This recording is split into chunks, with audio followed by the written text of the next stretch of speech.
Expansão territorial, lição de número 11, relacionada à história do Brasil. Então, o Brasil ele é o quinto maior país do mundo em extensão territorial. A formação desse grande território resultou, obviamente, de um processo bastante complexo, envolvendo vários agentes sociais e sendo marcado por vários conflitos, entre eles conflitos entre povos indígenas. Então, você pausa e veja a legenda, a título de informação da bela obra, lá em São Paulo. E prossigamos. Estimativas sobre a população do Brasil colonial do século XVI variam entre 70.000 e 100.000 habitantes, incluindo indígenas que estavam em contato com os colonos da época. E naquela ocasião, a maior parte dos habitantes ficava no litoral, e a partir do século XVII, o povoamento ele vai ganhando força rumo ao interior. E no fim do século XVI, então, a população colonial da América Portuguesa era espalhada de maneira descontínua pela costa, desde Natal até Cananéia. E ao escrever em 1626 o livro História do Brasil, o Frei Vicente de Salvador lamentou que a colonização portuguesa não avançasse rumo ao interior do território. Ele fazia queixas quanto aos portugueses viverem próximos de portos de embarque de navios, explorarem a terra com olhos voltados para Portugal.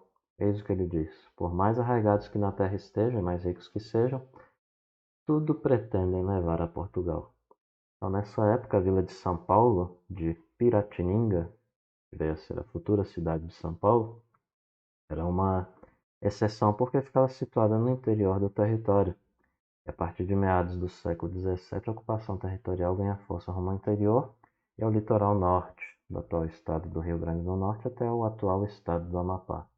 A ocupação ela resultou de ações realizadas por diferentes grupos, como exploradores e expedições militares, que eram patrocinados pelo governo para expulsarem estrangeiros que ocupavam partes do território, os ditos maneirantes, que percorreram o sertão, prendendo indígenas, escravos africanos fugidos ou procurando metais preciosos, jesuítas missionários, que fundaram aldeamentos para a catequização de índios e explorarem economicamente as riquezas naturais do sertão, e os criadores de gado, que tiveram rebanhos e fazendas empurrados para o interior do território por causa dos interesses socioeconômicos. Tem algumas imagens para interpretação relacionadas à época. Pause, por favor, e veja aí por conta própria. Então, desde o início da colonização, o governo português ele organiza expedições militares para ocupar as terras brasileiras, ameaçadas pela presença de estrangeiros, principalmente franceses e espanhóis. Essa ocupação ela costuma ser chamada de expansão oficial. No fim do século XVI, forças expedicionárias elas erguem fortificações no litoral norte e nordeste, lutando contra estrangeiros e grupos indígenas que resistiam à ocupação colonial. Essa expansão ela faz surgir cidades importantes, com algumas delas virando capitais, como Filipeia de Nossa Senhora das Neves, em 1584, que é a atual cidade de João Pessoa, Forte dos Reis Magos, em 1597, que é a atual cidade de Natal, Fortaleza de São Pedro, em 1613, a atual cidade de Fortaleza, e o Forte do Presépio, em 1616, sendo a atual cidade de Belém. Na segunda metade do século XVIII, a administração colonial ela direciona expedições militares, mais para o interior ou sertão adentro, como era dito na época. De acordo com Laura de Mello e Souza, o objetivo era fazer do rio Tietê uma linha estratégica que possibilitasse uma ocupação mais efetiva do oeste e do sudoeste, ao mesmo tempo contivesse os eventuais avanços espanhóis. Essas expedições, de maneira geral, elas não respeitaram o Tratado de Tordesilhas, que estabelecia os limites daquilo que era de Portugal e aquilo que era da Espanha. E no período da União Ibérica, as fronteiras traçadas em Tordesilhas se afrouxaram, porque Portugal, obviamente, como já vimos, estava integrado ao Reino Espanhol.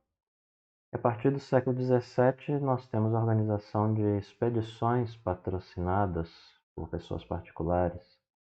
E aí você tem as ditas bandeiras. A maior parte delas parte da Vila de São Paulo rumo a dentro do território. E as bandeiras eram compostas, via de regra, por indivíduos brancos, mestiços e indígenas. O responsável por sua organização e comando era chamado de armador. Aqui temos um livro muito importante, dizem que é considerado, melhor dizendo aqui, uma referência obrigatória para entendermos um pouco do que são os bandeirantes. E do ponto de vista de sua organização, afirma Carlos Henrique Davidoff, a expedição bandeirante era comandada por um chefe branco mameluco que encerrava em suas mãos poderes absolutos sobre os subordinados.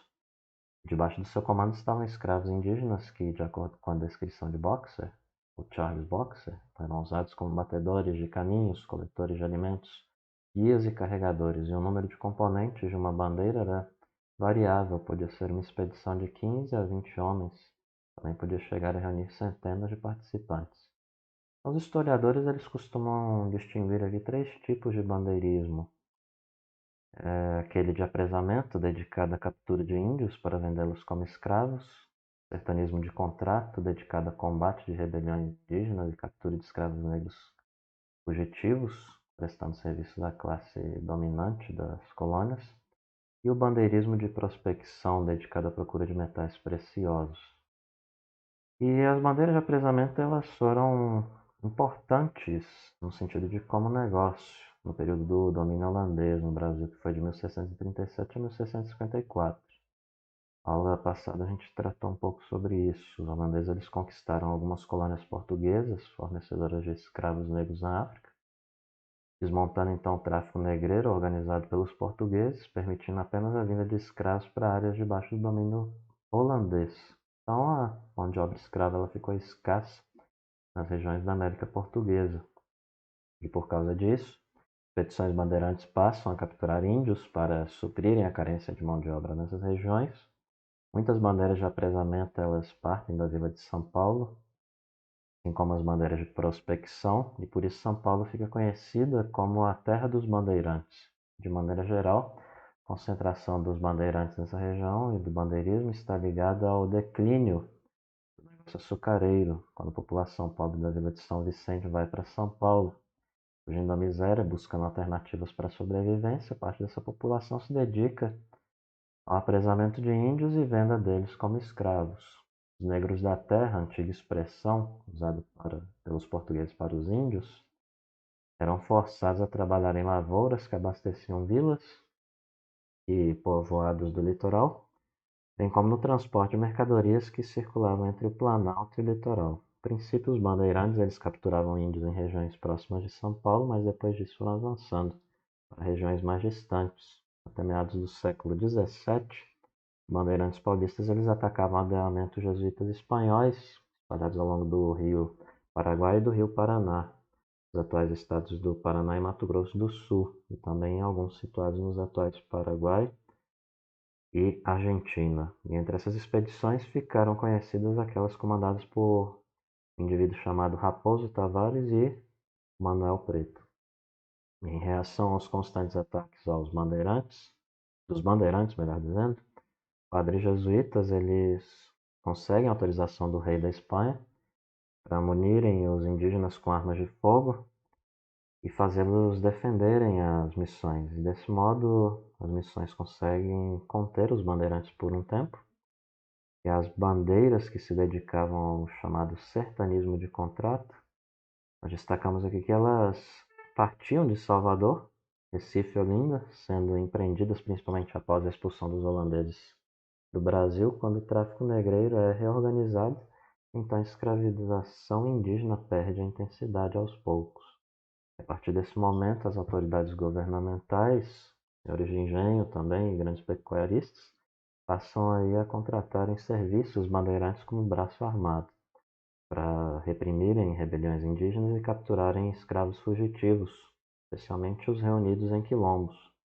E os bandeirantes acabam sendo responsáveis pelo massacre de vários índios, despovoando grandes áreas do interior e do território, muitas das quais foram posteriormente ocupadas por fazendas de gado.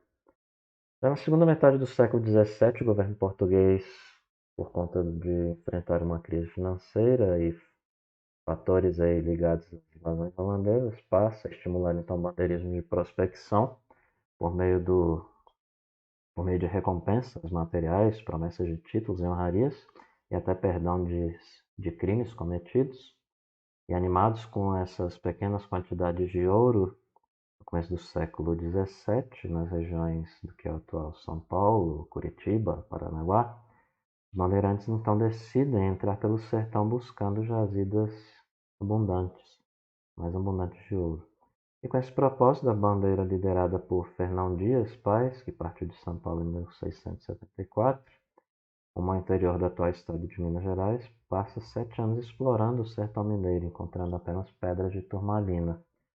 Então, há estudiosos aí que discordam dessa retratação aí, dessa vestimenta. Eles dizem que o bandeirante ele estava mais para um indivíduo com espécie de sandálias ou até mesmo descalços e com umas vestimentas bastante humildes, não algo assim tão europeizado, né? Título de informação, de discordância. Aí você estude aí e chegue à sua própria conclusão. Então, o caminho percorrido pela bandeira de Fernão Dias foi seguido depois por outros bandeirantes que encontram ouro em Minas no fim do século XVII.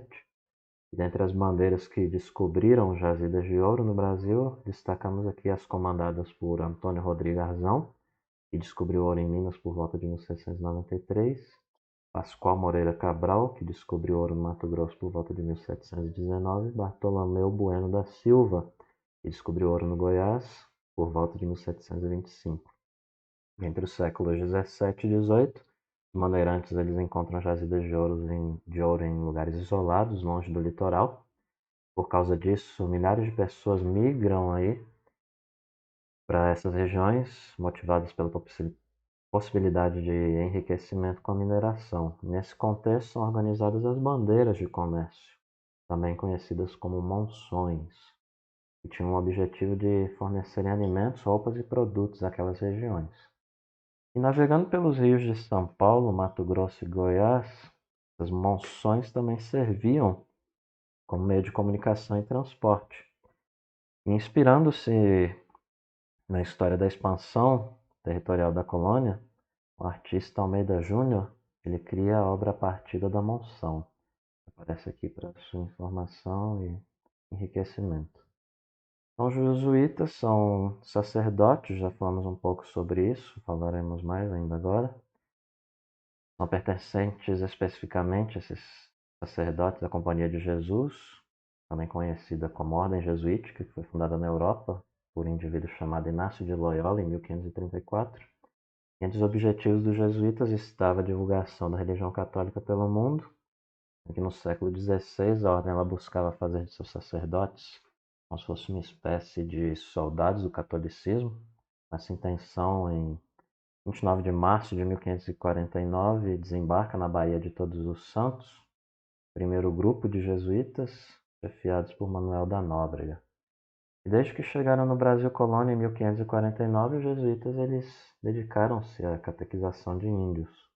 E para cumprir essa tarefa, eles fundaram os aldeamentos, também conhecidos como missões, em terras concedidas pelo governo. Nesses aldeamentos, eles ensinavam a doutrina católica, a língua portuguesa e outros aspectos da cultura europeia. Nesse processo, eles combatiam costumes e tradições indígenas que entrassem em choque com o cristianismo, como poligamia, nudez, crença em rituais dos pajés. Tem gente que concorda com isso, tem gente que não concorda. Tem uma grande discussão e burburinho em cima disso daí. E nem burburinho, mas é uma barulheira mesmo. Tem um lado de gente que concorda, tem gente que não concorda.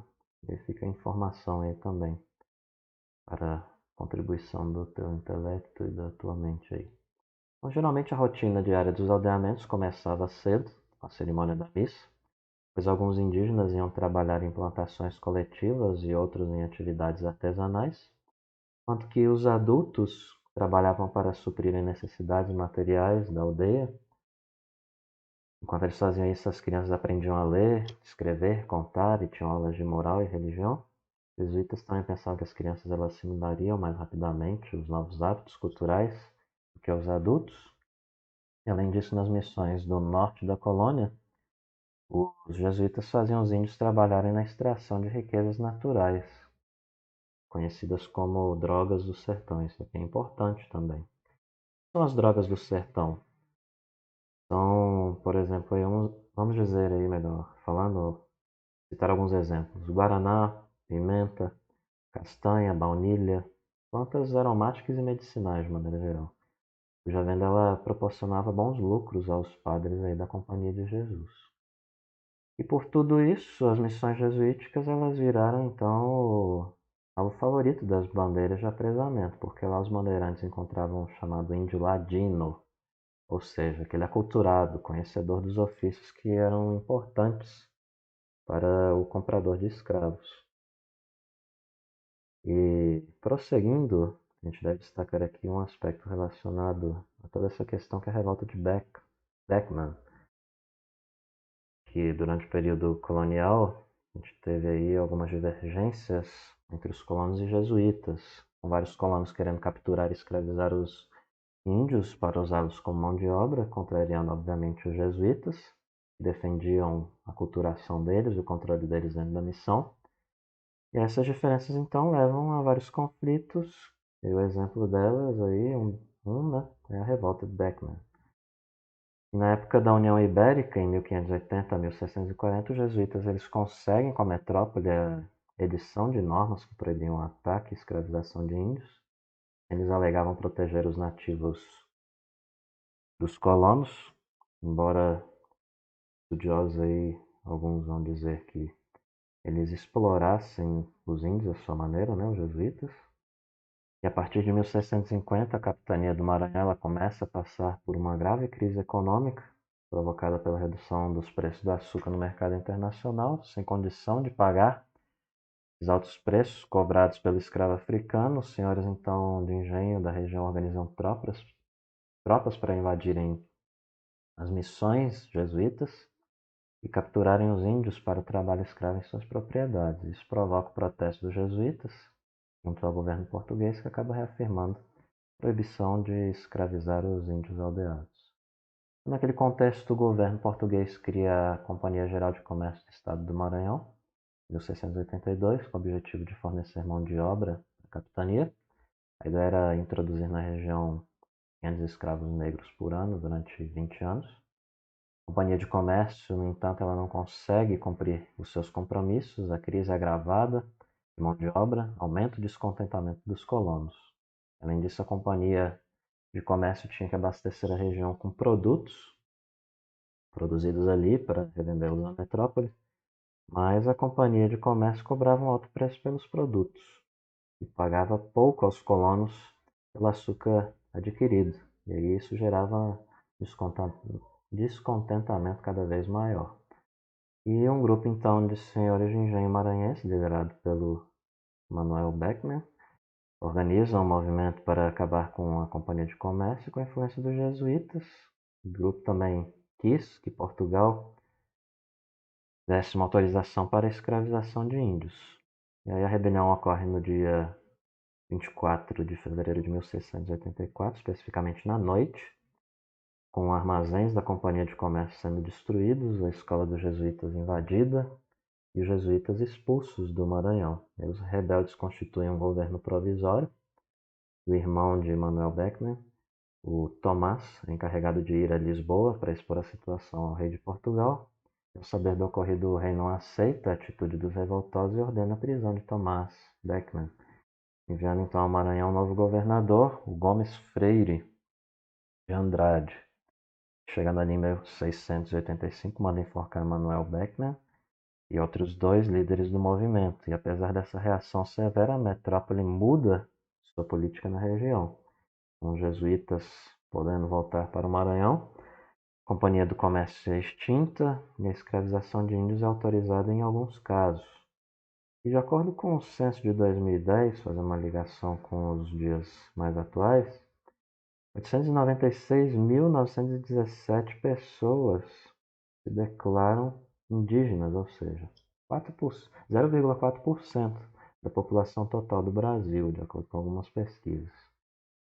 E no país temos aí 305 povos diferentes, aproximadamente, faladas cerca de 274 línguas indígenas. De acordo com o Instituto Socioambiental, o território brasileiro ele tem 680 terras indígenas reconhecidas. Eis aí o que diz esse instituto. A demarcação de uma terra indígena tem por objetivo garantir o direito indígena à terra. Deve estabelecer a real extensão da posse indígena, assegurando proteção dos limites demarcados, impedindo a ocupação por terceiros. Aqui eu trago uma tabela sobre a ocupação indígena do Brasil. Tiro o meu rosto aqui para que você dê uma pausa nesse presente momento e você confira aí a tabela de maneira geral. Tendo conferido então e tendo dado pausa, prossigamos agora aqui apresentando mais um pouco do nosso conteúdo. E aqui nós temos uma figura de uma jovem indígena da etnia Kayapó. E falando de pecuária, a gente tem que falar um pouco do sertão nordestino e do sul, e faz parte aqui dessa questão que estamos dialogando aqui do grande tema da expansão dentro do Brasil, né? Expansão rumo ao interior. A pecuária ela desempenhou um papel importante nesse tipo de economia colonial aí. Ela estabeleceu aí, melhor dizendo, ela abasteceu a população com carne, com couro. Os animais também acabaram servindo como força motriz e meio de transporte. Diferente da produção de açúcar voltada para o mercado externo, a pecuária ela atendia basicamente o mercado interno. A pecuária ela escapava dos padrões predominantes que caracterizavam o sistema colonial mercantilista. Na prática era pouco incentivada pela metrópole, né, porque não beneficiava a metrópole, obviamente, né, era destinada apenas uma parte da exportação de um pouco de couro produzido desde o Maranhão até a Bahia para eles, aí não interessava tanto o lucro e o interesse deles, né? Então, pretendendo incentivar a lucrativa produção açucareira, cujos os engenhos estendiam-se pelas áreas litorâneas, a administração portuguesa ela chega a proibir em 1701 a criação de gado, uma faixa de 80 quilômetros a partir da costa. E os pecuaristas então são obrigados a instalarem suas fazendas de gado no interior, em áreas desapropriadas para a agricultura exportadora. E assim, no período colonial, pecuária, não pecuniária, mas a pecuária, desenvolve-se principalmente em duas grandes zonas de criação, saber, a Caatinga do Nordeste, no Nordeste, melhor dizendo, na Caatinga do Nordeste e nas Campinas do Sul. É a questão da figura do gaúcho, fica muito ligada a isso também, né, quando a gente olha hoje. Então, as primeiras criações de gado, no caso do Sul, né, as primeiras criações de gado desenvolvidas no Brasil, elas ocorreram no Nordeste. Além do couro e da carne fresca, os pecuaristas nordestinos forneciam carne seca, salgada e seca ao sol, que se conservava por mais tempo, possibilitando então a comercialização em lugares mais distantes. E durante a expansão das fazendas de gado pelo interior nordestino, nós tivemos muitos conflitos entre colonos e índios, que acabaram se opondo à invasão de suas terras. No fim dessas lutas, muitos indígenas foram assassinados, né? A partir do século XVIII, a atividade pecuária no Nordeste entra em declínio por conta da concorrência da criação do gado bovino em Minas Gerais, que passa a abastecer as zonas mineradoras. Cerca de 1791 e 1793, isso fere um golpe final na já decadente pecuária nordestina. E nas campinas do atual estado do Rio Grande do Sul, a pecuária encontra condições favoráveis para o desenvolvimento. No período colonial, essa foi a atividade mais importante daquela região. Ali nasceu então uma sociedade agropastoril. E nas instâncias o trabalho era feito pelo capataz e por peões, na maioria das vezes brancos, indígenas e mestiços assalariados. E geralmente o dono da estância e sua família administravam diretamente o trabalho pecuário, gerenciando as tarefas do dia a dia. E até o fim ali do século XVIII, a principal finalidade da criação de gado bovino na região era produzir couro. E a princípio a maior parte da carne do gado abatido era desperdiçada porque não existia quem a consumisse. E quanto à importância da produção de couro no período da expansão da pecuária, o historiador Capistrano de Abreu ele fala da época do couro ao sustentar que de couro era a porta das cabanas, o rude leito aplicado ao chão duro e mais tarde a cama para os partos. De couro todas as cordas, a borracha para carregar água, o mocol, o alforge, para levar comida, a maca para guardar roupa, a mochila para milhar cavalo, a peia para prender a viagem, bainhas de faca, as buracas e surrões da roupa de entrar no mato. Então, por volta de 1780 surge a indústria do charque, que abre novas possibilidades para o comércio da carne. A indústria ela tem um desenvolvimento rápido por conta do crescente consumo. As instalações constituíam-se basicamente um galpão onde era preparada e salgada a carne, de secadores ao ar livre. A produção do leite era pouco desenvolvida e estava longe de fazer rivalidade com a existente em Minas Gerais.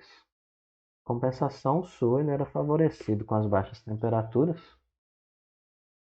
e era a única região então produtora e consumidora da manteiga.